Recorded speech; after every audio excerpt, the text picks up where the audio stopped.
Hey, what's up everybody? Welcome to Car Question. It's a vlog today and we're going to talk about the Tesla Model 3.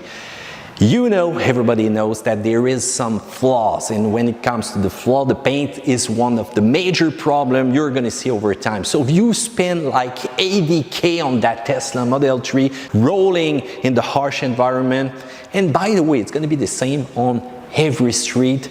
There's a lot of rock, there's a lot of debris, and the paint is not that resistant when you check on the side here.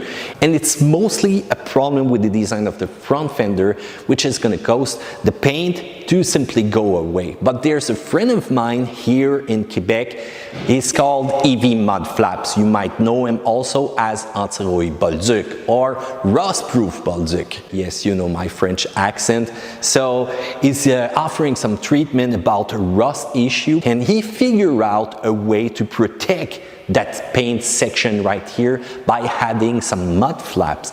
And you're gonna see a lot of them all around the world on eBay, on Facebook, everywhere. But what makes them different is experience while looking at those vehicles, applying some anti-rust product, and the next thing you know, we figure out a way to build the perfect mud flaps for the Tesla Model 3. The model that we have here, a little bit rally style if you want, black. They're real easy to put on the car. There's some video about that, but you need to act now. Why? Because as soon as you're gonna get that car rolling on the street, it's gonna get all sorts of rock on the side if you don't apply some protection. And yes, once again, a full protection is recommended. As soon as you take out your Model 3, head to a shop and make sure that this paint will be protected over time. So there you go, small vlog today. Feel free to comment in the section down there below. Any question that you have, do a thumbs up and subscribe to Car Question. Take care.